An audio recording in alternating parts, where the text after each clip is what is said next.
Welcome to Real Money Talks. Real strategies from the moneymakers and the world changers that you can use to make millions, keep those millions, multiply your wealth, and build your team. Here's your host, author of 5 New York Times bestsellers, money expert on Dr. Phil, CNN, CNBC, The Street TV, Fox News, and The View, Laurel Langmeyer. Hi, this is Laurel. Welcome back to Laurel's Real Money Talks. This is a podcast where we're talking about a variety of things in the umbrella of money. How do you make it? How do you keep it? How do you invest it? How do you use a team? And why you need a team in the area of money. So we go back and forth in these conversations, and today we're going to talk about making it and the real art of making it. Because, most of my clients will say, Laurel, I'm struggling with cash flow. And I said, what are you doing to sell? So we're going to talk about that great 4-letter word, sales today, and how all of you can take some of the tips that my extraordinary expert's going to tell you today and start making money today. So Kayvon Kay is with me.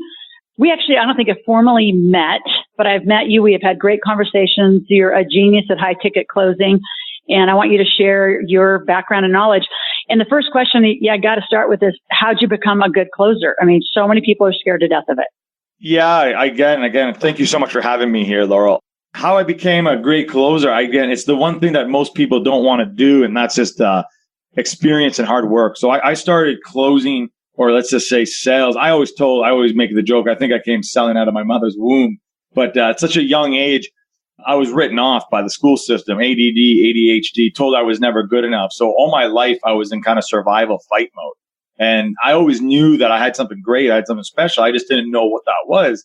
And I always found myself, no matter what situation I was in, I always found myself selling. I was either selling myself to get out of trouble or selling myself to get the things I want. And I realized that was kind of a natural gift. Now, there's a lot of things people talk about. Is sales, is it naturally born or can you train it? And I say it's both. I say there's people who are naturally born with sales experiences. And then there's some people who can learn it. It's something you can learn. But there's a little in between you cannot teach. And that's the conviction I always talk about. Yep. The conviction, the belief, the belief system, the knowing that you have the solution to their problem. That's it. People come, when we talk about high ticket sales and where I live, people come to me because they have a problem. No matter what, they come to me because they have a problem. Me, I have the solution, or the people I work for, they have the solution. And I know that. So my job is not to sell them on our solution. My job is to get them to sell themselves on why they need my solution. Exactly. I got to go back to something that you said, because I think it's both. I think everyone can sell something if they're convicted. And, everybody knows the funny joke. If you're married or had a relationship, you've sold somebody, right? But the thing you just said that was hysterical, because I have that too, is used to sell yourself out of trouble. That's awesome.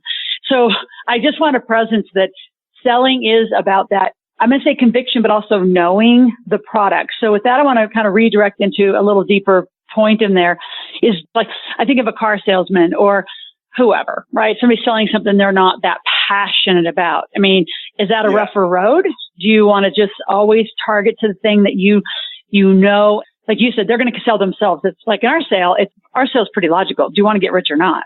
Do you want the real answers to how to get rich or not? Ours is more of a logical sale, because it's like that. But speak to the people who are out there going, I sell a car, or I sell a siding, or I sell something I'm not excited about. I just am here to do it.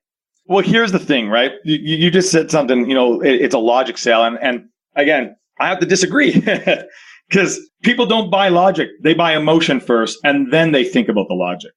And no matter what, I see this all the time with SaaS companies. That's and they true. go, Kayvon, you don't get it. No, we're selling, a $1.2 million SaaS. No. That's your product and services you're selling. So in today's world, here's the biggest thing. The world of sales has changed. Now, in the past, as a salesperson, let's say you were selling a product or even a service, you have the power when you're a salesperson, because there is nowhere that you can get the information as a buyer, as a consumer, as an educator to be able to make that decision. You were just listening or relying on that typical salesperson. But nowadays, with the internet, as you know, and how connected we are, the buyer is actually in more control than they've ever been. So as a salesperson, I like to say it's become harder. No, it's life. It's become challenging. But at the end of the day, people still need a salesperson. This is what I love about sales. This is why I'm all passionate about all things about sales. Because in the world, I believe in the next 10, 15 years, there's going to be two types of people. First type of people are going to be telling robots what to do. And the second type are going to be having robots tell them what to do. And if you are a salesperson and you learn and understand the art of the high ticket sales, no robot in the world will ever be able to tell you what to do. You will always be telling the robots what to do. And what I do know in life is you don't get what you want, you get what you close, no matter what it is. You don't get what you want, you get what you close. So I believe even if you're in business, whether you're a mother or a father, you need to know the true art of the ability to sell, because I believe sales is just a transference of emotions for connection. That is it. If I can connect to you at a deeper level, it allows me to be able to connect to you at a level that you're at, so I can help you make that decision to move forward. Whether it's for a $10,000 product, a $100,000 product, or a car, whatever that might be. So let's talk about the skills. So folks are listening from all over the world. We have 6 continents out here listening. So I want to keep the conversation, really broad. And I totally agree. The technology is going to replace so many people. And some of the greatest advice I've ever had from mentors is if you have anything to do, you learn to sell. So with that, what are some sales skills? So they're listening going, oh, it's finally time. I need to learn this. And wherever they are in the world, they've got to begin today. So how do you coach a beginner? Kayvon, what would you say to a beginner who's gone, oh God, he's convinced me I got to go do this? The first and foremost I would tell you is that, because I just said sales is a transference of energies and feelings and emotions, you as a salesperson, you got to set your foundation right. You have to be, when I mean you as a salesperson, you as a speaker on stage, you as the author, whatever that might be, even you as a podcast host, you are selling every day. You have to set your foundation, meaning you have to be completely in harmony with the things that you want, with the things that you need. If you're off even by a millimeter, the sale is going to be off. I see so many people going, well, this person sold the exact same product in the exact same place and with the exact same customer. How come I can't sell it? Exactly. You can't sell it because you're not sold on yourself. Your sale is a direct reflection of what's going on the inside. So if you want to be a badass closer, you want to be able to persuade people, be able to get people to take action, you have to take action yourself. So I always tell people the number one is the mindset of a salesperson. It's not about the skills. It's not about the tactics or the strategies. If the mindset and the foundation is off, the sale will be off.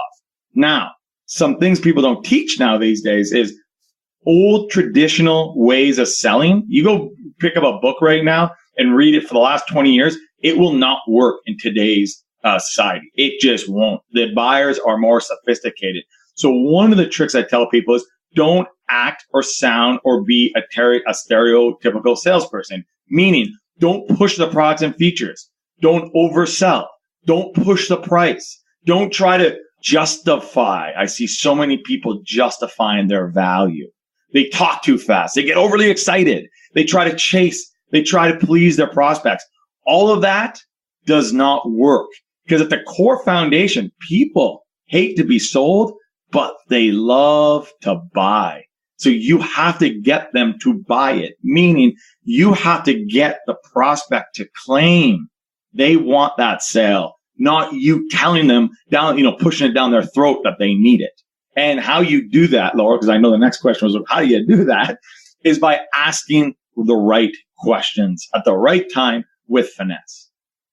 One of the key questions you can ask are what we call as a redirect question.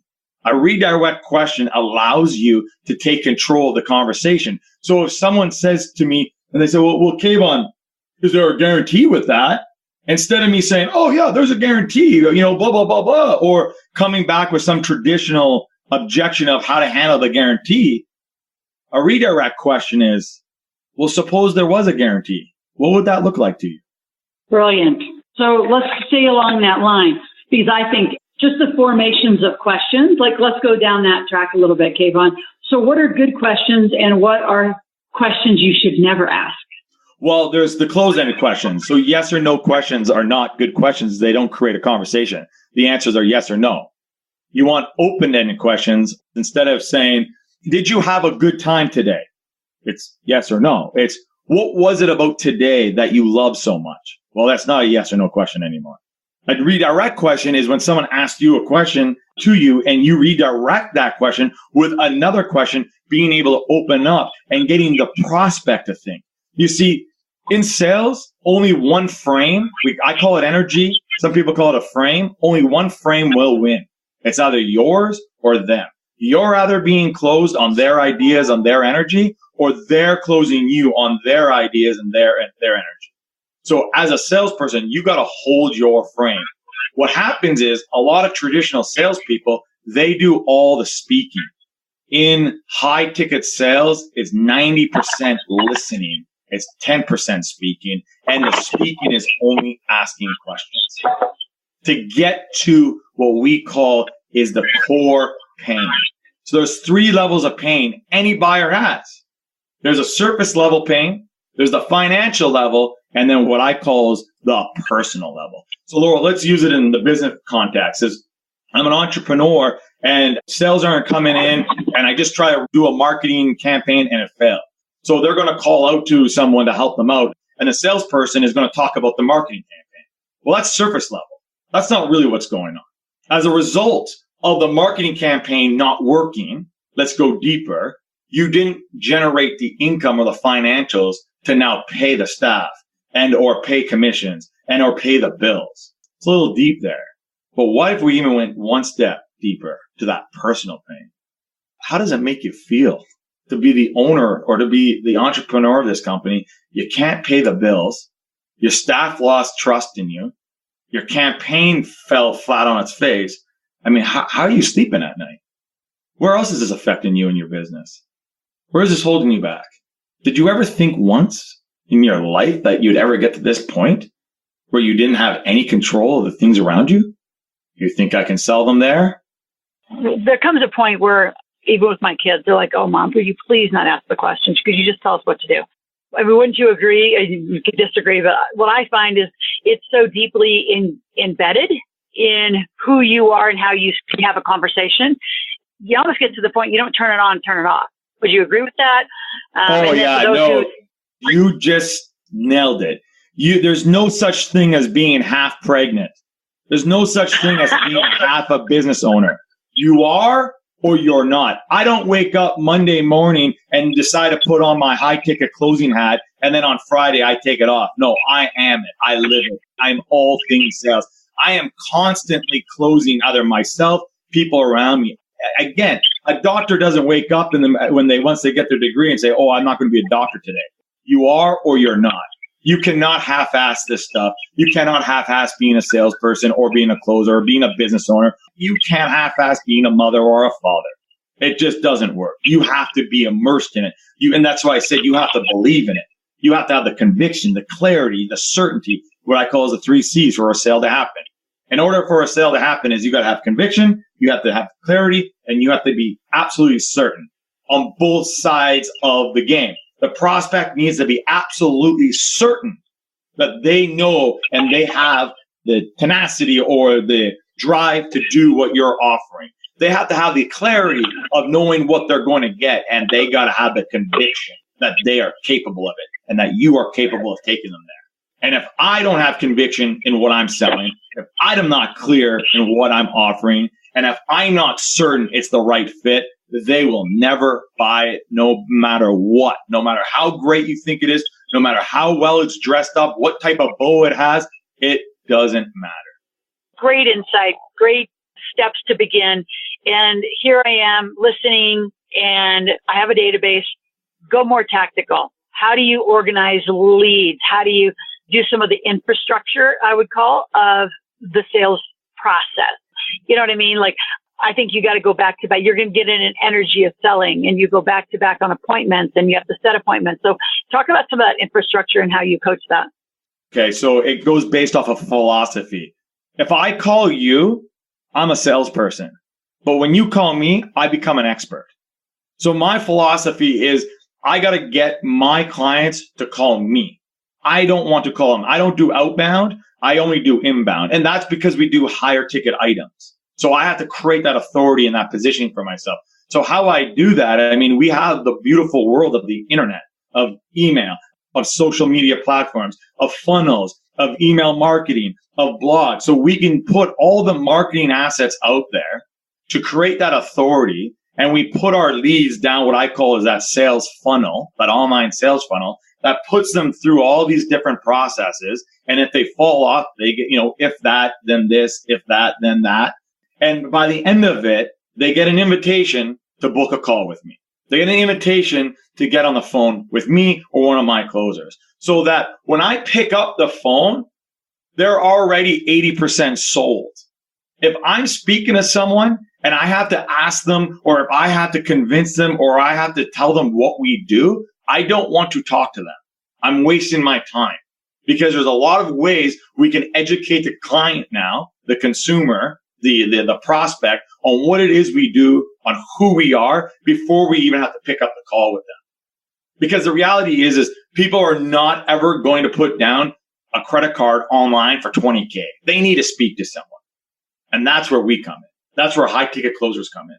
We get to be the people that get to speak to those prospects. They already know of Laurel. They already know about the round table. They already know what they're going to get. They just need to speak to someone to ensure it's the right fit for them, to ensure that they're making the right decision. So, Kayvon, talk about the threshold. Actually, it's more of a definition question. When you say high ticket sales, where's your threshold and how you say high ticket? Because I think, at least in our experience, getting more than 2,000 without a phone call through the internet, for example. I mean, there's a reason why 1997 sells well and below. But what's your threshold and what you would call those different levels? I love that question, because I always tell people that's such a loaded question, because the true reality of that is high ticket, or that threshold, is in the mind of the closer. And that's the most important key. It's in the mind of the closer, what they believe is high ticket or not. See, I don't believe anything. I believe high ticket starts at 15, 20K. But I know the market, what I'm seeing today, is exactly what you said, is around $2,000 to $2,500. Meaning, if you have a $3,000 product right now and you're trying to sell it over the internet, you're going to have a hard time without having a closer in place. My old business partner and I, we built a $15 million business on a $2,500 product without any closers, straight from webinar. But we also have some clients that need closers at a $2,000 offer. But if anything less than around $2,000, that's a great thing nowadays. You don't need closers. You got the internet and you got all the tools to help sell that automatically, through webinar, VSL, masterclasses, 5-day challenges, whatever that might be. So for me, high ticket starts around 5,000 and it goes up. So what gets you interested now? Like, what are you selling? Do you sell for other teams? Do you just sell your stuff? Tell us a little more about how you've arrived here. Like, what was your trajectory? So people who are listening, the way I was listening for this is you just didn't arrive as you are the expert. And so well-oiled, you just know how to do it. I mean, you do it without even having to think about it, right?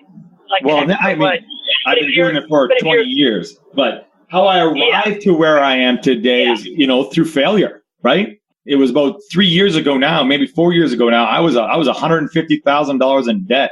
I was literally standing in line at the bank to claim bankruptcy. And that's because I was a failed entrepreneur at that time. I was trying to be someone I wasn't. I was trying to run away from sales. I was trying to be a digital marketer, an influencer. I was trying to do the online game. And it was fail, because I was not in my core genius. I wasn't doing what I was supposed to be doing.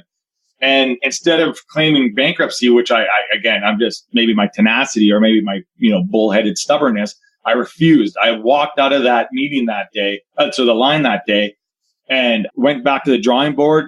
I called some mentors, and one of them said, Kayvon, what do you think was going to happen? You're trying to be someone you're not. You are a salesperson. Go do sales. And at that point, you don't know what you don't know. I only knew corporate sales. I had left I was the number one pharmaceutical sales rep in the country for one of the largest pharmaceutical companies. And I hated corporate sales. I wanted nothing to do with it. So I only thought that was the only way to make money, or sell cars or boats. And I wasn't really into that. And when my mentor showed me this world of high ticket sales and showed me that people book on your calendar, I said, okay, what? They book on your calendar? He's like, yeah. And I'm like, and I just got to pick up the phone and close them on a $10,000, $15,000 deal and collect 20% commissions. He's like, yeah. I'm like, Are you serious? He's like, yeah. I was like, to me, it was like, that's like freaking finding kryptonite or what, like gold. So it wasn't less than 3 weeks I was making $25K. I went from being $150,000 in debt to earning $50,000 a month just because I learned this one skill. I mastered it. I really just took my years of sales. I tweaked the old traditional ways to the new way of selling, asking the right questions, understanding that I'm in charge. I'm not trying to sell them. They're trying to sell me, position myself differently. And we were off the races. And now, because of that, I have my sales training program that people purchase off me. I also get hired by big corporations and companies for me to come in and do sales talks and trainings. And I run several sales divisions and teams, implementing my systems, my tools, my philosophies, everything I've learned in 20 years, especially the things I learned over the last 4 years of high-ticket sales. What do you think is the hardest part? What's the easiest? What's the hardest? That's an interesting question. The easiest, I think a lot of people, they make it all up. They make up. Like, I think if I could only do one thing all day, I'd sell. Whether it's negotiating a business deal, because I do a lot of what I guess Shark Tank, kind of stuff. That's still selling someone on somebody else's vision. It's selling somebody to invest. I love coaching, and I would sell before I coach. Like, I love it that much. But that's easy for me. That's easy for you. Yeah. So as you think about it, you're out here listening, what would you tell people about what's easier than they think, what's harder than they think? I got to modify my question. It's the same thing. The easiest thing is picking up that phone and dialing. The hardest thing is picking up that phone and dialing for people. So let me explain that. And you know that. Awesome. You laughed because you know that. Oh, I know. I know. It's the truth. It's so easy to pick that phone up and just hear a bunch of no's until you hear a yes. I mean, anybody can do it. Like right now, if you're in a position in your life where you're like, man, I need money, or hey, I need to bring in cash right away.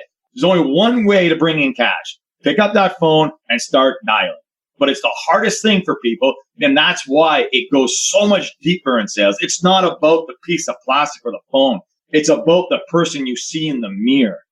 And if you look in that mirror and you don't believe in what you offer, you don't believe you're worthy enough, or you're deserving enough, or you're capable enough, that phone will always feel and look like 1,000 pounds. And that's why I say the best salespeople aren't the ones that have the tricks, aren't the ones that necessarily have the experience, aren't the ones that know exactly what they're doing. The best salespeople are the ones that have this solid foundation. And every single day they have tenacity and they have this confidence that can withstand a bunch of no's and withstand judgment and withstand all the things that are going to come in your way to tell you not to do the one thing you need to do, which is to pick up that phone and dial. Plain and simple. I got to ask one question, just clarification, because you said, you get the phone to ring. We do too. When people say, do I have to cold call? Just because you pick up the phone and dial, and I want you to clarify that, that doesn't mean that the person hasn't dialed in before, because we're like 100% the same way. There's no one who would we go buy a list and we would cold call. Somehow they got to us through some funnel, some stage, something. So clarify those people who are scared to pick up the phone, and earlier you said you want the phone to ring to you. And then there's those days where you still got a warm lead, you got to pick up the phone and dial. Clarify that distinction. And it's funny you say that, because I know I have to clarify that, because people literally take things I say too literal, right? The ideal world and the philosophy is when they call you, you're an expert, you call them, you're a salesperson. Well, guess what? Your job is sales, baby. Sometimes you got to pick up that phone and you got to dial. So if the phones ain't ringing, you got to be dialing. Plain and simple. You just call your network. There is nobody, I always say, nobody in this world has a $50 problem, and nobody in this world doesn't know at least 50 people that have a freaking problem. Because everybody has a problem, and everybody's looking for a solution to that problem. Figure out the solution to that problem. Your income is in direct proportion. I think Jim Rohn said it. I never steal people's quotes. Your income and your wealth is in direct proportion of the problems you solve. Become a problem solver, close people on that problem, that solution, and you'll make a lot of money. So when it comes to, again, Laurel, you said, look at this. This is the problem. 99% of sales forces, sales teams, sales people look at their CRM as a trash can. the one percenters like myself, I look at that CRM like a gold mine, and that's what it is. Well, it's the highest asset. I would tell everybody, it doesn't matter which company I'm in. Like I've got some companies that are really interesting over the summer, like the Black Hole, right? The Raider Nation. And there was no database, no true database. And I don't care what company, pizzeria. So I met a kid yesterday and he sells burgers, fries, and chicken. Like that's it. And the same conversation with all of these guys is, where's your database? And he said, well, I just sell burgers and fries. I said, I know. So keep track of what they're ordering and then get into a text process. And if they're in a pattern of every Saturday they come for a burger, fries, and 2, chickens, then document it. That's how I built pizzerias and flipped them for, 3 times the money. We would know Kayvon on Sunday night watches, or Monday night, whatever, watches the sport, and he orders pizza. We would track it. We document it. We would precede it. I don't care if there's a business in the world, and I could talk forever about databases because I think it is the greatest asset that somebody could build and monetize. And so many people, again, think it's, like you said, a junkyard. You're talking next level stuff, right? You're talking foresight, understanding who your prospects is, the buying behaviors. Yeah. So let me. I know we're coming to an end here. Yeah, I was going to say we got to go, and I'm going to have you on a whole. We should do like a whole month series. Where we could file, and we just kind of capture the stages of what people have to go through to get really, really, really good. Yeah, absolutely. Turning you into a sales beast is what my goal is. I love it. A sales beast. A sales beast. Okay, so leave us with a great insight. Okay, well, I love this. Great insight when it comes to sales? Yeah. Here's a great insight when it comes to sales. At the end of the sales process, when you've gotten their information, when you've gotten their credit card, where most salespeople fail is they say thank you. You never thank them for giving you their credit card. You don't go to the doctor and the doctor says, thank you for coming in. You congratulate them. Congratulations. I look forward to working with you. Congratulations on your new car. Congratulations on the new contract. I look forward to working with you. Never thank them. You don't thank them for giving you money. You got to hold the authority all the way through the entire process, even after you've gotten their credit card. And I'll leave one last little nugget that everybody loves.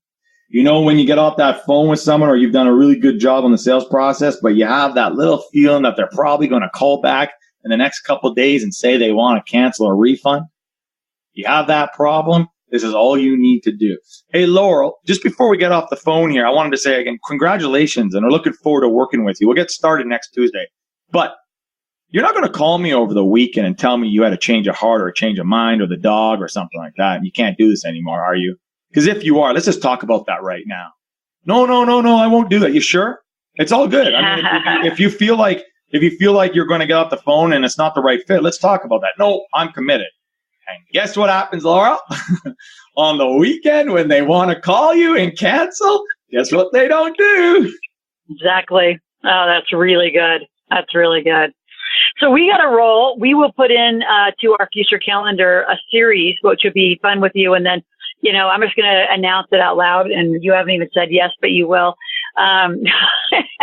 That's my embedded, very strong sales skills, is to have you out to one of our big table event where, we bring in experts every once in a while just to really work through a series. And it'd be great for all of those that are becoming millionaires or they're becoming multimillionaires. And a lot of those, they're needing to learn. See, I think raising capital or talking about capital, like even just a real estate person who needs, a couple $100,000 from a hard money lender, they have to sell it. They've got to sell them. And they don't see that. So I want to frame a variety of business transactions and just keep pointing it back to you have to have this skill to be successful. So I agree. I appreciate you being on. And all of you that are listening, again, we always send you to asklaurel.com. That's ASKLORAL. Go to asklaurel.com, put in your name, your phone number, your email, your request, and you say, I need a private session with Kayvon. We will send that on and become a great closer, like an expert closer. And you'll make money for the rest of your life if you know how to do it. So Kayvon, thank you. Thank you very much. I'm very happy to be here. And you just said it. If you learn this one skill, you'll never go poor ever again. So thank you for being on. And the rest of you, you've been listening to Laurel's Real Money Talks. And we'll be back next week. More on the series. Talk soon.